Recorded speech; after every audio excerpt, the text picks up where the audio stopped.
Hola, ¿qué tal? ¿Cómo están? Buen día para todos. Les habla su profesor William Pérez, especialista en física y magíster en enseñanza de la física. El día de hoy estaremos hablando de movimiento bidimensional. Antes de hablar de movimiento bidimensional, debemos explicar lo que es el movimiento unidimensional. El movimiento unidimensional dice que es aquel en donde el móvil está obligado a desplazarse siguiendo una línea determinada, es decir, que se mueve en una sola dimensión. Ese movimiento puede ser horizontal. Cuando es horizontal, estamos hablando que se mueve solo sobre el eje X. Y puede ser también vertical. Y cuando hablamos de vertical, es que se puede mover sobre el eje Y. Hablemos del movimiento horizontal. El movimiento horizontal, como habíamos dicho anteriormente, se hace en el eje X. Este puede ser rectilíneo uniforme. Es aquel que se hace con velocidad constante y cuya trayectoria, como lo estábamos diciendo, es una línea recta horizontal. La ecuación que rige este movimiento es la ecuación de la rapidez, que es velocidad o rapidez, distancia entre tiempo. Además de eso, tenemos un movimiento rectilíneo uniformemente acelerado, también conocido como movimiento rectilíneo uniformemente variado. ¿Por qué se dice que es uniformemente variado? Porque este movimiento puede tener velocidades en aumento o en disminución gracias a la aceleración. Fíjense que en este caso las ecuaciones que tenemos allí a la derecha nos habla de velocidad en función del tiempo, velocidad en función de la distancia y distancia en función del tiempo, pero cada una de esas ecuaciones tiene un signo más menos. Ese signo más menos para nosotros quiere decir que la aceleración puede ser positiva o puede ser negativa. Luego de haber hablado un poco de lo que es el movimiento horizontal, vamos a hablar de lo que es el movimiento vertical.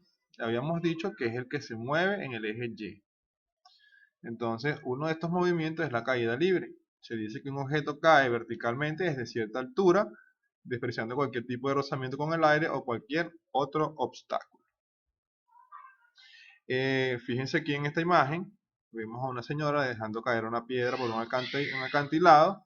Entonces su velocidad inicial es cero y esta va a ir incrementándose cada segundo.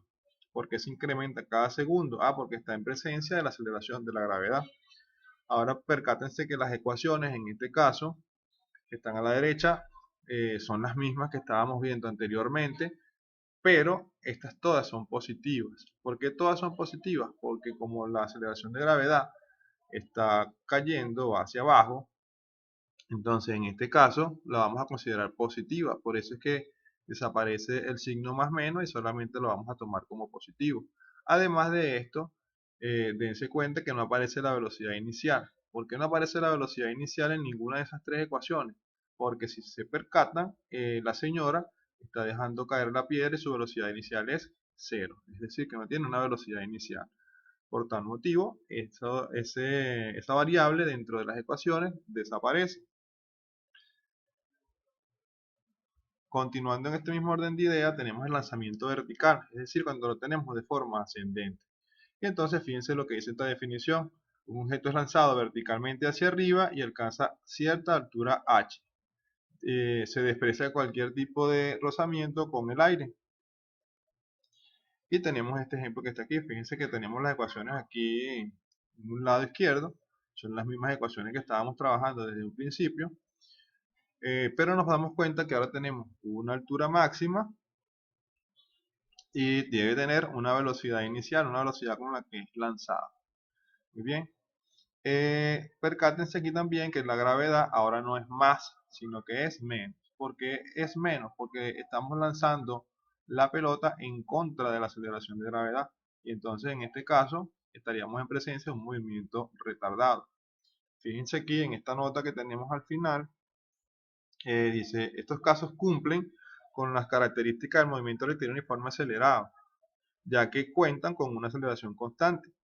que para estos casos llamaremos aceleración de gravedad y cuyo valor será 9,81 positivo o negativo. ¿Por qué positivo o negativo? Vuelvo y repito. Si va en caída, la aceleración va a ser positiva y se considera como un movimiento acelerado. Si va en ascenso, entonces está en contra de la gravedad y por tal motivo la aceleración tiene que ser negativa. Entonces por eso es que la estamos colocando allí con ese signo más menos. Ya he explicado lo que es el movimiento en una sola dimensión, tanto vertical como horizontal, vamos a hablar de lo que es el movimiento bidimensional. El movimiento bidimensional se define de la siguiente manera. Dice así, se llama en dos dimensiones porque la posición de la partícula en cada instante se puede representar por dos coordenadas respecto a unos ejes de referencia. Este movimiento ocurre cuando la partícula se mueve tanto en el plano horizontal como en el plano vertical. Es decir, que ahora tenemos la fusión de los dos movimientos que estábamos hablando inicialmente, del movimiento horizontal y del movimiento vertical. Además nos dice, los movimientos en dos dimensiones no son considerados en línea recta, ya no pueden ser rectilíneos como era el que estábamos estudiando anteriormente. Quiere decir que se mueven simultáneamente a través de las dos direcciones. Entonces en este caso, la trayectoria va a describir una parábola. Como en este caso que estamos viendo a un atleta que está saltando un obstáculo. Fíjense que tiene velocidad, en este caso, en el eje X y tiene velocidad en el eje Y. Y la suma de estas velocidades, o la resultante, mejor dicho, de estas velocidades, nos va a dar una velocidad para el salto de este atleta. Bien, de todas maneras lo vamos a explicar un poco mejor en la siguiente lámina. Como estábamos hablando, vamos a buscar por aquí un poquito de color y empezamos. Muy bien. Tenemos una persona que está corriendo. Si está corriendo es porque tiene una velocidad. Bien, tiene que ir a una velocidad, no sabemos cuál, una velocidad cualquiera. Esa velocidad para nosotros en este momento va a ser la velocidad en X. Muy bien, velocidad en X, que es la que está representada aquí, como la pueden ver. Muy bien. Y cuando salta, entonces adquiere una velocidad en Y, que es esta que estamos viendo representada aquí. Muy bien. Cuando llega a este punto, que sería en este caso, esta situación que estamos viendo por aquí, entonces ya esa velocidad aquí permanece constante. Y aquí, a medida que va subiendo, esta velocidad se va disminuyendo. ¿Para qué? Para cuando llega a este punto, la velocidad se haga cero. En este instante, justo aquí, la velocidad es cero. Es decir, que la resultante allí es cero. Pero es muy breve. Cuando eso ocurre, entonces comienza a caer. Y cuando comienza a caer, entonces ahora vamos a estar en presencia de una velocidad en Y, que tenemos aquí, velocidad en Y, con la velocidad en X. Velocidad en X. Bien, entonces tenemos esta representación que estamos viendo por aquí arribita. Luego de esto, cuando llega a este punto, percátese aquí que ya no hay resultante. En este punto no tenemos una velocidad resultante. ¿Sí? ¿Por qué? Porque cuando ya chocó se considera que la velocidad, ojo con esto que voy a decir, se pudiera considerar que la velocidad es cero. Se pudiera considerar, pero no es cero, ¿ok? Pero ya estamos dejando de tener un movimiento ya combinado. Ya en este instante ya la velocidad no es combinada, sino que tenemos una velocidad única y exclusivamente en el eje X. ¿Sí? Ya la velocidad de Y quedaría hasta aquí abajo. ¿Sí? Bien, entonces espero que esto haya sido lo bastante claro. Listo esto, entonces vamos a trabajar con las ecuaciones. Fíjense que ya aquí en esta imagen estamos viendo más o menos lo que se explicó anteriormente. Cuando ven las ecuaciones se dirán, pero si son las mismas ecuaciones que estábamos trabajando anteriormente, ¿qué hay de diferencia entre una y otra? Pues bien, fíjense que ahora la velocidad ya no es velocidad final, sino que es velocidad en Y. y que la velocidad inicial ya no es velocidad inicial como tal, sino que es velocidad inicial en y. Sigo teniendo el más menos y tengo una aceleración de gravedad. Ya no aparece la a como en el anterior, sino que aparece una aceleración de gravedad. Lo mismo ocurre aquí. Igualmente aquí, esta d o esta h, perdón, ya no es h, ya no es d, es h. Es decir, que estamos trabajando con altura. Muy bien. Y fíjense que son la gravedad. Ah, pero eso no lo hemos visto cómo se trabaja. Pues bien, vamos a ir trabajando o desglosando lo que debe ir en cada uno de esos aspectos. La componente, recuerden que la velocidad es un vector. Por ser un vector, tiene componentes en el eje X y en el eje Y. Muy bien. Entonces, en este caso vamos a hablar de las componentes verticales. La componente vertical no es más que la multiplicación de la velocidad inicial por el seno del ángulo de inclinación, es decir, por este ángulo que está aquí.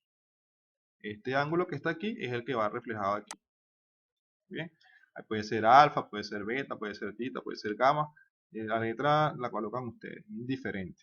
Bien, fíjense que ahí estamos usando tita por un lado y alfa por otro y eso no tiene nada que ver. Continuamos.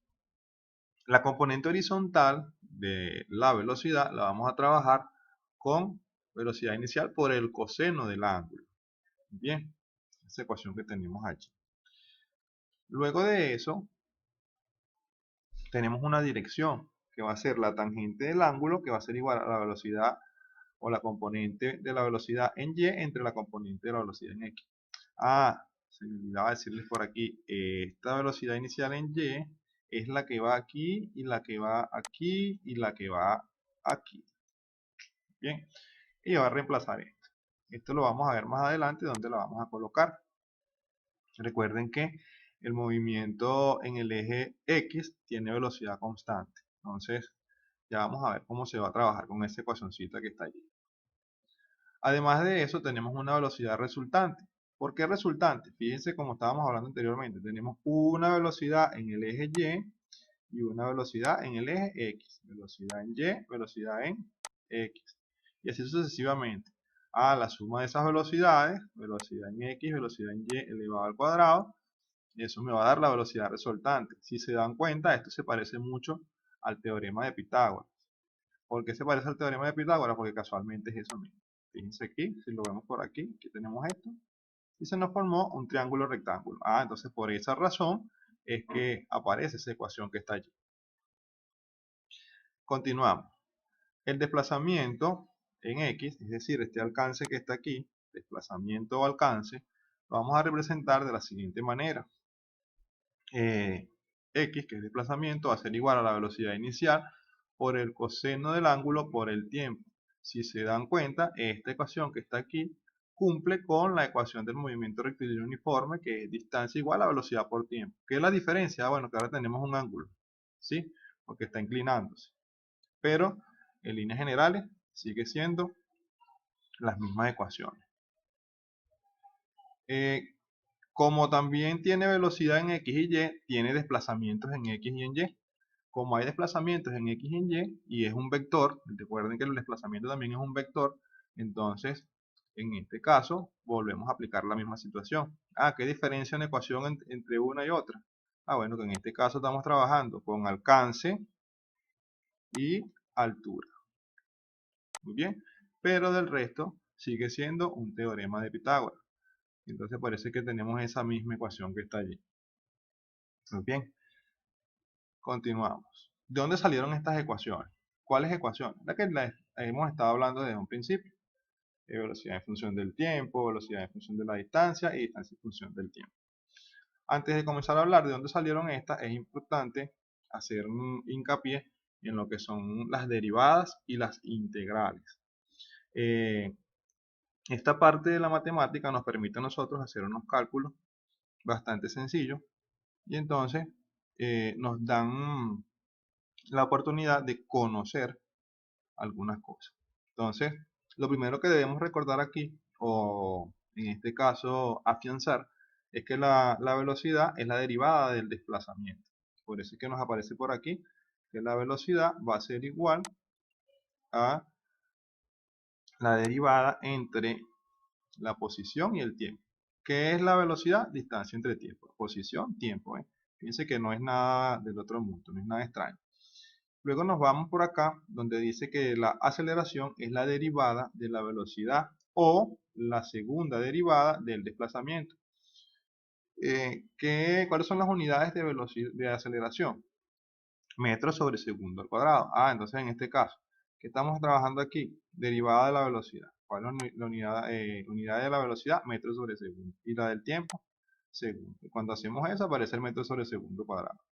O en su defecto, la segunda derivada, este 2 que está aquí, quiere decir que es la segunda derivada de la posición o del desplazamiento con respecto al tiempo. Es decir, esto derivado dos veces. Esto que está aquí, lo derivamos dos veces y es esto que está aquí.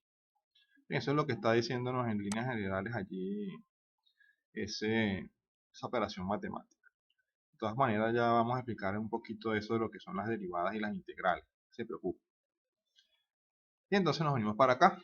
El primer caso, que es esta ecuación que tenemos aquí, dice, integrando la aceleración. ¿Cómo la integramos? ¿Qué nos dice que es la derivada? La aceleración, la derivada de la velocidad en función del tiempo. Quiere decir que yo voy a colocar aquí aceleración por diferencial de tiempo igual a derivada o diferencial de velocidad. Y de aquí sale esta integral que está aquí, donde le damos unos valores de integración, desde velocidad inicial hasta velocidad final, desde el tiempo inicial, que en este caso es 0, hasta el tiempo final. Cuando hacemos ese procedimiento matemático obtenemos esto, ¿sí? Pero no se parece la ecuación que está quedando aquí, no se parece a esa ecuación que estamos trabajando allá. Pero si hacemos un despeje, la velocidad inicial está negativa, pasó positiva, la aceleración se mantiene con el tiempo que estaba. Muy bien. Entonces, pero aquí me iba a quedar negativo. Sí, es verdad, va a quedar negativo. Pero que estábamos hablando anteriormente, que el movimiento puede ser acelerado o puede ser retardado. Por tal motivo aparece este signo más menos aquí, ¿ok? Por esta razón, ese datico allí curioso. Ya le hice un procedimiento ya matemático a esto para llegar allí. Vámonos ahora con esta ecuación, la de velocidad en función de la distancia. Vamos a integrar velocidad en función aquí a la superficie o en este caso al desplazamiento. ¿De dónde sacamos esto? De por aquí. Hacemos el mismo procedimiento, tenemos aquí la velocidad inicial, tenemos la velocidad final evaluada, ¿no? Desplazamiento inicial, desplazamiento final. Cuando hacemos nuestra operación matemática, una vez que resolvemos nuestra integral, obtenemos esta ecuación que está aquí. Si se dan cuenta, llegamos a esto que está aquí. Muy bien. Continuando. Ya para terminar esta última partecita que nos falta, vamos a hacer la distancia en función del tiempo. ¿Qué es la velocidad? La derivada de la posición en función del tiempo. Sabiendo que la velocidad inicial es igual a la aceleración más aceleración por tiempo, que fue esto que nos quedó por aquí. Entonces vamos a hacer otro pequeño despeje, que así como lo hicimos anteriormente, me va a quedar B diferencial de t igual a diferencial de s. Bien, es esto que está aquí. Cuando le aplico las propiedades de la integral de una suma en este caso y de un producto, llego a este resultado que está aquí. Y entonces ese es este. Entonces de ahí surgen estas tres ecuaciones que están aquí. Espero haya sido de su agrado este video, que lo hayan disfrutado. Y cualquier duda, ya saben, pueden consultarla por todos los medios posibles. Que tengan feliz día. Hasta luego.